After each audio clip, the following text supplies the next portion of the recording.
السلام علیکم ورحمۃ اللہ وبرکاتہ۔ الحمدللہ وحدہ والصلاۃ والسلام علی من لا نبی بعد۔ معزز سامعین، مجھے محتاط اندازے کے مطابق خطابت کی دنیا میں آئے مجھے 40 سال گزر گئے۔ یعنی میں اپنے میٹرک کے دنوں میں تھا تو پہلی دفعہ میں خطابت کی وادی پرخار میں اترا تھا۔ یہ بڑی وادی ایسی ہے جس میں جگہ جگہ پہ کانٹے کانٹے، مشکل کام ہے۔ ایک ایسا مجمع جس میں 12 سال کا بچہ بھی ہے، 30 سال کا جوان بھی ہے، 90 سال کا بزرگ بھی ہے۔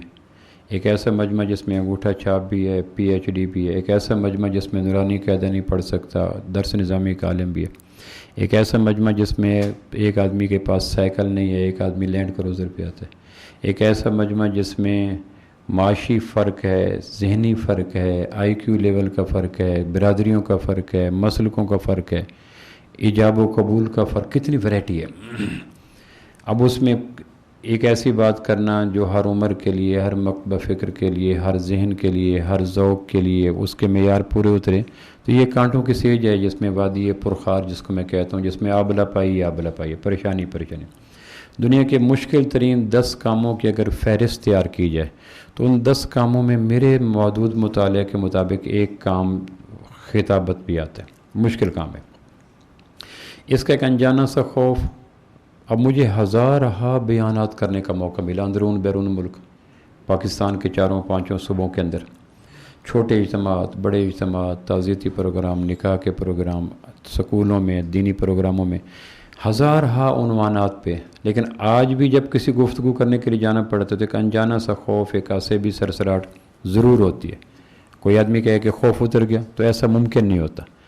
سب سے مشکل کاموں میں ایک کام ہے، کیونکہ ویرائٹی اتنی ہوتی ہے، پھر ہر آدمی خطیب کی بات کو اپنے مخصوص اینگل سے لے رہا ہوتا ہے، جو اس کا پس منظر ہے، جو اس کا ماضی ہے، جو اس کا بیک گراؤنڈ ہے، جو اس کا IQ لیول ہے، جو اس کا شعبہ ہے، جو اس کی برادری ہے، جو اس کا مینٹل میک اپ ہے، جس میں اس کی گرومنگ ہوئی ہے، جس میں اس کی پرداخت ہوئی ہے، وہ ہر آدمی اپنے اپنے اینگل پر رکھ رہا ہوتا ہے، اور بات کرنے والے کو پتہ نہیں ہوتا تنقید کی نگاہ، تنقیص کی نگاہ، تقابل کی نگاہ، حسد کی نگاہ، محبت کی نگاہ، خطابت کی نگاہ، ادب کی نگاہ، کتنے حوالوں سے ایک آدمی تختہ دار پہ چڑھا ہوتا ہے۔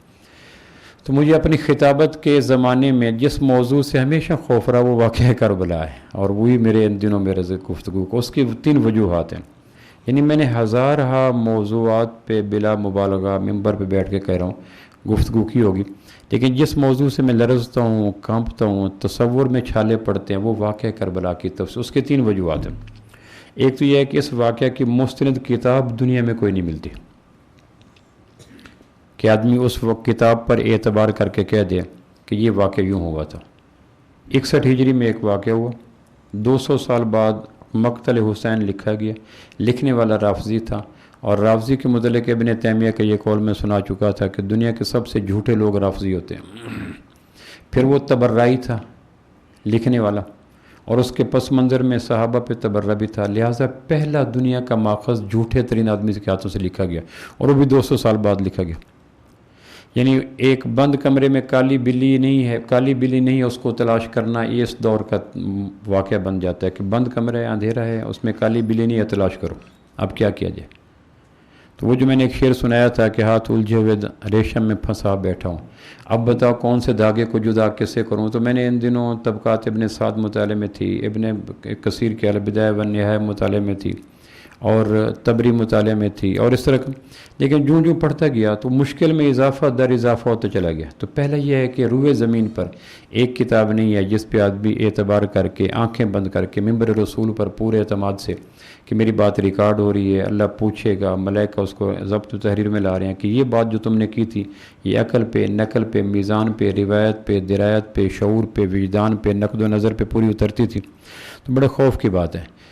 دوسرا، اس موضوع پر گفتگو کرنے میں جو بوجھ ہوتا ہے وہ یہ ہے کہ یہ موضوع عقل سے زیادہ جذبات کے بازوؤں میں آ گیا ہے، اور اس پہ جذباتی فضا یوں ہے کہ اگر کوئی آدمی آپ نے اس واقعہ کو ایک تاریخی انداز میں دیکھا، میں نے کہا میں اس واقعہ کو تاریخی انداز میں یوں دیکھتا ہوں تو اگر میں نے آپ کی تاریخی تحقیق سے ہٹ کر اپنی تحقیق پیش کر دی تو جذبات یوں شدت میں آتے ہیں، منہ سے شعلے یوں نکلتے ہیں اور باچھوں سے جھاگ یوں نکلتی ہے، جیسے میں نے سورہ قرآن مجید کی کسی صورت کا انکار کر دیا، جب بقرہ کی جگہ واقعہ رکھ دی، جب واقعہ کی جگہ یونس رکھ دی، تو تاریخی واقعات کے آگے پیچھے کرنے پہ رد عمل شدید ہوتا ہے کہ آدمی کی جان بھی جاتی ہے، ایمان بھی جاتا ہے۔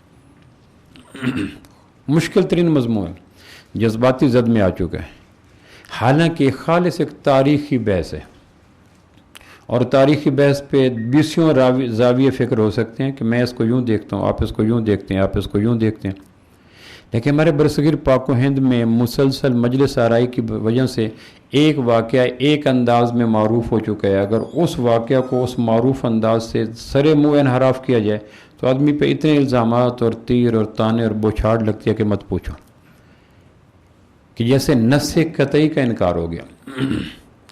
اس لیے میں اسے شعوری طور پر گریز کرتا ہوں، چونکہ جان کی حفاظت بھی اسی میں اور ایمان کی حفاظت بھی اس میں، اور اس دور میں کافر بنا کے لوگ بڑے خوش ہوتے ہیں۔ پہلی صدی میں مسلمان بنا کے خوش ہوتے تھے، میں نے 5 کو مسلمان کیا، 10 کو مسلمان کیا، منت سے، زور سے، زر سے، زاری سے۔ اور یہ دور چونکہ دینی محنت کا نہیں ہے، اس دور میں کافر بنا کے فخر محسوس کرتے ہیں۔ میں نے اس کو دلیل سے، صفحے سے، روایت سے ثابت کر دیا کہ تم کافر ہو، اور اس پہ اتنی خوشی ہوتی ہے گویا اسلام کا مقصود ہی خروج عن الاسلام ہے۔ تو اسلام اور چھوٹی چھوٹی باتوں پہ ضب اتنا ہے نا، حبس کا موسم، گھٹن کا موسم، رواداری کا فقدان اور تبادلہ خیال کا فقدان اور ڈائیلاگز کا فقدان، جو انسانی معاشرے کا حسن ہے۔ ہر مخلوق ایک لگے بندھے روایات میں بندھی ہوئی ہے۔ کوے نے جو کھانا ہے وہی کھانا ہے، دوسری چیز نہیں کھا سکتا۔ کوے نے جو گھونسلہ بنانا ہے ویسے بنانا ہے، اور طریقے۔ کسی مخلوق کی زندگی میں عقل نہیں ہے، تدبر نہیں ہے، تفکر نہیں ہے، تعقل نہیں ہے، میزان عدل نہیں ہے، نقد و نظر نہیں ہے، ویرائٹی نہیں ہے، تنوع نہیں ہے۔ یہ حسن مسلمانوں کا ہے، انسانوں کا ہے۔ تو ایک واقعہ جو خالصتاً تاریخی ہے، نہ حدیث کا واقعہ ہے نہ قرآن کا واقعہ ہے۔ پھر حدیث کی بات جو آمنہ کے لال صلی اللہ علیہ وسلم کی بات ہے، اس کو سند کے بغیر نہیں مانتے، تو تاریخی روایات کو سند کے بغیر کیسے مانا جائے؟ ایک آدمی کہتا ہے یہ حدیث ہے، ہم کہتے ہیں کس سے سنی؟ کہ فلاں سے۔ اس نے کس سنی؟ کہ حدثنا فلاں، حدثنا فلاں۔ جب تک حدیث میں سند بیچ میں نہ آئے، حدیث کو قبول نہیں کرتے، تو تاریخ میں تو سند ہوتی کوئی نہیں۔ ایک آدمی کہتا ہے تاریخ پہ یوں ایمان لاؤ جس طرح قرآن پہ ایمان لاتے ہو، تو یہ تو ایسے جیسے نوکر کو باپ سمجھنا، انڈیو پروٹوکول دینا۔ فقہا نے جو تدریج کیا، یہ فرض ہے، یہ واجب ہے، یہ سنت ہے، یہ مستحب ہے، یہ مباح ہے، اس لیے کیا ہے کہ ہر عمل کی جب تقسیم ہو جائے گی تو تم اس عمل کو اتنا پروٹوکول دو جتنا اس عمل کا حق بنتا ہے۔ اب نفل کو یوں نبھانا کہ فرض کا گمان ہو، اور فرض سے یوں بے اعتنائی کرنا کہ نفل کا گمان ہو، تو یہ اس کے پروٹوکول کے خلاف ہے۔ تاریخی روایات پہ گردنوں کا ماپنا اور غصے کا آنا اور قبض کے چہرے کا آنا اور بول چال کا چھوڑنا، یہ تاریخی روایات کا حق نہیں ہے، پروٹوکول نہیں ہے اس کو۔ Leave it. 200 سال بعد ایک واقعہ لکھا گیا، اس کو ہر آدمی اپنے اپنے اینگل سے دیکھ سکتا ہے، ٹمک ٹوئیں مار رہے۔ تو گزشتہ جمعہ میں نے یہاں تک بات چلائی تھی، 35 ہجری سے بات ہم نے شروع کی تھی واقعہ کربلا کے خد و خال کو سمجھنے کے لیے، اور ہم آ کے پہنچتے تھے یزید تک پہنچے تھے۔ اب پچھلی گفتگو جنہوں نے نہیں سنی ان کے نام ایک اقبال کا شعر کر دیتا، نہ تھا اگر تو شریک محفل قصور میرا ہے یا کہ تیرا۔ اقبال کا شعر ان عظیم لوگوں کے نام جو پچھلے جمعے نہیں آئے تھے۔ نہ تھا اگر تو شریک محفل قصور تیرا ہے یا کہ میرا، میرا طریقہ نہیں کہ رکھ لوں کسی کی خاطر میں شبانہ۔ نہ تھا اگر تو شریک محفل قصور تیرا ہے یا کہ میرا، میرا طریقہ نہیں کہ رکھ لوں کسی کی خاطر میں شبانہ۔ تو اب پچھلی گفتگو ایک آدمی کی خاطر دہرانا باقیوں پہ زیادتی ہے، لہٰذا ایک پہ زیادتی کیجیے، لہٰذا اس کو گفتگو میں جگہ جگہ الجھن آئے گی۔ اگر اس کے لیے ممکن ہو، جو کہ ممکن نہیں ہوگا، کہ اسرار دین کا پچھلا بیان سن لے، ممکن ہے اس کے گھیریں کچھ کھل جائیں۔ یزید کو جب ولی عہد بنایا گیا تو کیوں بنایا گیا؟ تو میں نے اس میں 3 باتیں عرض کی تھیں کہ سیدنا امام حسن رضی اللہ عنہ 49 ہجری میں 46 سال کی عمر میں وفات پا گئے۔ 3 ہجری میں آپ کی ولادت بعد سعادت ہوئی۔ سیدنا حسن کی ولادت اور وفات اور درمیان کا حصہ برکتیں برکتیں ہیں۔ امت مسلمہ کے بچوں کو ولادت کے بعد جو طریقے ملے سارے امام حسن کی برکت سے ملے۔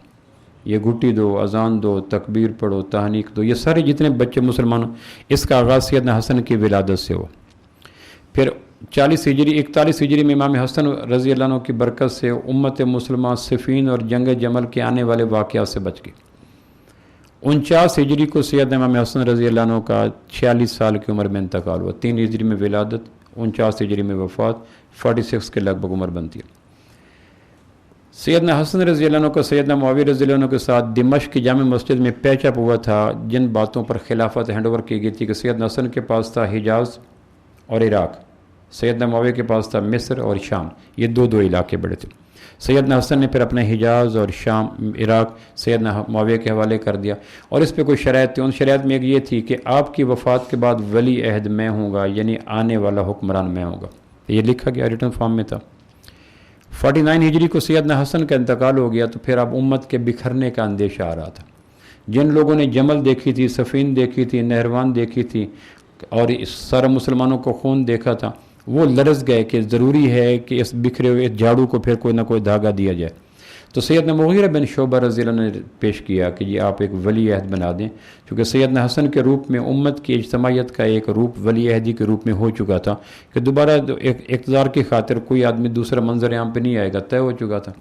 سیدنا مغیرہ بن شعبہ رضی اللہ کا تعارف میں نے حلقہ سے کروایا تھا کہ انہوں نے کس پس منظر میں، کس نیت کے ساتھ، کس حکمت کے تحت سیدنا معاویہ کو مشورہ دیا کہ آپ ولی عہد بنا دیں۔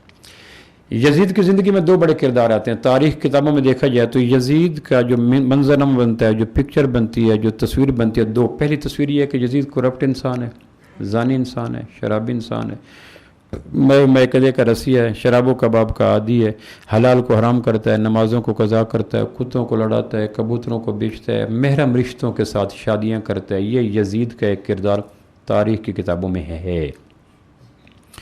البدایہ میں ہوگا، تبری میں ہوگا، ابن خلدون میں ہوگا، طبقات ابن سعد میں ہوگا، یہ کردار ہے جو تاریخ کی کتابوں میں درج ہے۔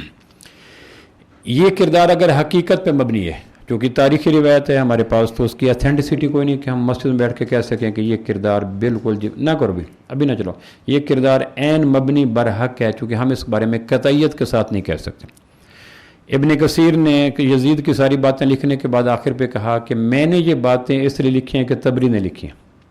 تبری کہتا ہے میں نے اس لیے لکھی ہیں کہ مقتل حسین کے ابو مخنف لوط بن یحییٰ نے لکھی ہیں۔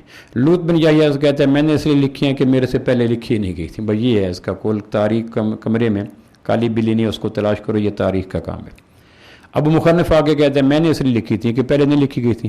200 سال تک درمیان میں کون اس کو محفوظ کرتا رہا، تو کوئی اسن۔ اس لیے کوئی آدمی تاریخ کی ان روایات کی بنیاد پر فیصلہ کون مرحلے میں داخل نہیں ہو سکتا کہ قرآن و حدیث کی طرح وہ کہہ دے کہ یہ بات سچ ہے۔ لیکن میں یہ کہتا ہوں کہ یہ جو چارج شیٹ ہے یزید پہ، حلال کو حرام کرنا، شراب کا وغیرہ، اگر یہ سچ ہے، اگر میں اس لیے کہہ رہا ہوں کہ اس کا ماخذ تاریخ ہے، قرآن کی آیات نہیں ہے، احادیث صحیحہ نہیں ہے، اس لیے ممبر پر مسجد میں ذمہ داری کے ساتھ ان باتوں کو قطعیت کے ساتھ کہنا یہ ایک بہت بڑی جسارت ہے۔ اگر یہ بات سچ ہے تو جتنے آسمان کے تارے ہیں اس سے زیادہ یزید پہ لعنت ہو، یہ میرا موقف ہے۔ میں اپنا موقف ممبر پہ بیٹھ کر، اگر یہ باتیں سچ ہیں، چونکہ اللہ کو پتہ ہے، اگر یہ باتیں سچ ہیں تو جتنے آسمان کے تارے ہیں اس کو اربوں سے ضرب دے لو اور پھر بھی لعنت یزید پہ کم ہے، اگر یہ باتیں سچ ہیں تو۔ یہ میرا ایک پہلا تجزیہ ہے۔ لیکن ان باتوں کو سچ ماننے کا ایک جو الجھن آتی ہے وہ یہ آتی ہے کہ جن لوگوں نے، جو یزید کی طرف میں نے 4 شیٹ آپ کو سامنے رکھی، میں نے ابن البدایہ والنہایہ میں ہے، طبقات ابن سعد میں ہے، تبری میں ہے، ابن اسیر جزری میں، سارے میں ہے۔ اگر یہ باتیں سچ ہیں، اس کو مانا جائے، تو سوال یہ ہے کہ یہ باتیں آج کے کسی امام میں ہوں تو ہم اس کو مسجد کا امام رکھیں گے؟ آپ فرمائیے۔ 5 مرلے کی مسجد، دور دراز دیہات مسجد، 5 آدمی آتے ہیں، 4 آدمی آتے ہیں، پتہ ہے کہ جو امام ہے وہ شرابی ہے، وہ زانی ہے، وہ رازن ہے، وہ حرام کو حلال کرتا ہے، رقص و سرود کے پیغام سے یہ پتہ ہے۔ تو 1500 سال بعد جو زمانہ یزید کو ملا، اس زمانے کے متعلق نبی رحمت فرمایا تھا خیر القرون قرنی ثم الذین یلونہم، جب سے زمین آسمان چلے اور زمانے کا آغاز ہوا، سب سے بہترین زمانہ سورج اور چاند نے جو دیکھا وہ آمنہ کے لال صلی اللہ علیہ وسلم کا زمانہ تھا۔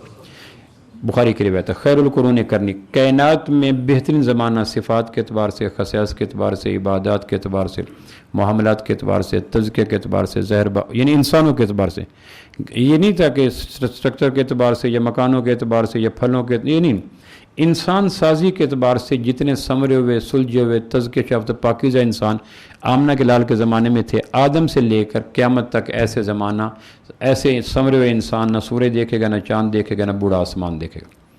اس کے بعد فرمایا کہ بہترین زمانہ وہ ہے جو میرے صحابہ کے ساتھ جڑ جاتا ہے۔ تو یہ جو یزید کی ولی عہدی والا زمانہ ہے وہ ثم الذین یلونہم میں آتا ہے کہ وہ بہتر زمانہ، یزید بہتر نہیں، زمانے کی بات کر رہا ہوں، وہ بہتر زمانہ آ جاتا ہے، چونکہ اس میں صحابہ ہیں، تابعین ہیں، بدر والے ہیں، احد والے ہیں، حنین والے ہیں، تبوک والے ہیں، حدیبیہ والے ہیں، نکھرے ہوئے ہیں، عشرہ مبشرہ اس زمانے میں زندہ ہیں جب یزید ولی عہد بن رہے۔ تو اس وقت دو عشرہ مبشرہ صاحب سعد بن ابی وقاص، یہ عشرہ مبشرہ میں سے وہ زندہ تھے جب یزید کو ولی عہد نامزد کیا۔ سعید بن زید حضرت عمر کے بہنوئی ہیں، یہ عشرہ مبشرہ میں سے تھے جب یزید کو ولی عہد بنایا گیا۔ 5 ازواج مطہرات اللہ کے محبوب کی بیویاں زندہ تھیں جب یزید کو ولی عہد نامزد کیا گیا۔ 18 کے لگ بھگ اصحاب بدر والے زندہ تھے جب یزید کو ولی عہد بنایا گیا۔ 14 صلح حدیبیہ کے صحابہ موجود تھے جب یزید کو ولی عہد کی نامزدگی کی گئی۔ 253 یا 255 کے لگ بھگ کبار صحابہ موجود تھے، بڑے صحابہ، ابن عمر، ابن عباس، ابن زبیر، ابن جعفر اور بڑے بڑے صحابہ زندہ تھے۔ یہ ایک لاٹ تھی جس کی بنا پر ثم الذین یلونہم کہ میرے بعد والا زمانہ سب سے بہتر ہوگا، چونکہ ان کا تزکیہ، اخلاق، حیا، عبادت اچھے ہوں گے۔ سوال یہ ہے کہ میں 1500 سال کے فاصلے بیٹھا ہوں اور میں نے 3 مرلے کے مسجد کا امام بنانا ہے۔ یزید 66 لاکھ مربع میل کا بادشاہ بن رہا ہے، ولی عہد بن رہا ہے، 66 لاکھ مربع میل کا بن رہا ہے۔ 3 بر اعظم میں حکومت جا چکی ہے، یورپ میں جا چکی ہے، افریقہ میں جا چکی ہے، ایشیا میں جا چکی ہے۔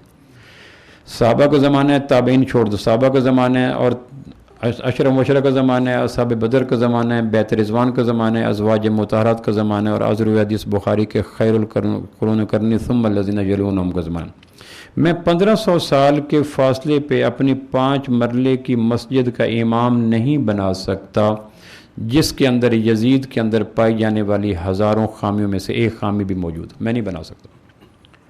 حتیٰ کہ میرا امام اگر سگریٹ بھی پیے تو میں اس کے پیچھے نماز پڑھنے سے گریز کرتا ہوں، کراہت کرتا ہوں، اور اگر وہ رقص و سرود کا عادی ہے، شراب کا عادی ہے، جھوٹ وغیرہ وغیرہ، تو میں 5 مرلے کے مسجد کا امام بنانے کے لیے 1500 سال کے فاصلے پر، جبکہ میرا زمانہ بدترین زمانہ ہے، نہ اس میں حیا ہے، نہ اخلاق، اور میری حمیت کوئی نہیں، غیرت کوئی نہیں، دینی حس کوئی نہیں، اور جس کو میں بنا رہا ہوں امام وہ 5 مرلے کی مسجد کی 5 نمازوں کا ہے، اس نے جہاد نہیں کرنا، اس نے حج نہیں کروانی، اس نے امیر حج نہیں بننا، اس نے لشکر طے نہیں کرنے، اس کے پاس 3 بر اعظموں کی نظم اور سلطنت نہیں ہے۔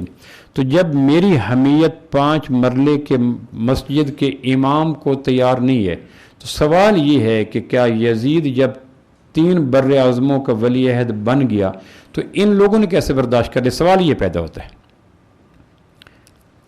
ان لوگوں کا سٹیٹس کیا طے کریں گے جن کی موجودگی میں ولی عہد بنا دیا گیا؟ ولی عہد بنانا مشکل تھا بیعت لینے سے، بیعت تو پھر آٹومیٹکلی ہو جانی تھی۔ 60 ہجری میں 22 رجب کو سیدنا معاویہ کا انتقال ہوا تو بیعت تو مشکل کام نہیں تھا، بیعت تو انتظامیہ نے لینی تھی، مشکل ترین کام تھا ولی عہد بنانا۔ تو اب ان لوگوں کا ایمان کیا رہا؟ کیا یہ 12 سال یزید ولی عہد رہا؟ 49 سے 60 تک 12 سال رہا۔ 12 سال میں کوئی بغاوت، کوئی احتجاج، کوئی جتھا، کوئی جلوس، کوئی اس رائے کے خلاف؟ تو تاریخ بالکل خاموش ہے، بحر اوقیانوس کا سمندر بند، چپ ہو جاتے، کوئی بات روایت نہیں۔ یہ بڑے بڑے صحابہ جنہوں نے بدر کے مارکے دیکھے، احد کے مارکے دیکھے، تبوک کے مارکے دیکھے، حدیبیہ کے مارکے دیکھے، اور جن کو اللہ کے محبوب نے 10 آدمیوں کو کہا تھا یہ جنتی جنتی، اس میں سعد بن ابی وقاص بھی تھے۔ حضور نے فرمایا تھا ایسا کو ماموں ہے، حضور کے ماموں تھے سعد بن ابی وقاص رضی اللہ عنہ، ایسے وہ اچرم وہ زندہ تھے۔ سعید بن زید زندہ تھے۔ ان کا کیا کیا جائے؟ میں اپنی مسجد کے اندر کسی ایسے آدمی کو 5 وقت کا امام بنانے کو تیار نہیں جس میں یزید کی 20 برائیوں میں سے ایک برائی موجود ہو۔ تو انہوں نے ساری برائیوں کے ساتھ کیسے مان لیا؟ سوال یہ پیدا ہوتا ہے۔ تو رافضیوں کے پاس آسان سا جواب ہے، کہنے کہ جن لوگوں نے مان لیا تھا یہ اسلام کے دہاڑی دار تھے، ٹھیکیدار نہیں تھے، یہ اسلام کے چمن کے مالی تھے، مالک نہیں تھے، یہ مفادات کی خاطر آئے تھے، تحفظ اسلام کی خاطر نہیں آئے تھے، ان کو لونڈیوں سے شوق تھا، مال غنیمت سے شوق تھا، تو رافضی چپ کر کے کہہ دیتے ہیں۔ لہٰذا جن لوگوں نے یزید کی ولی عہدی کو قبول کر لیا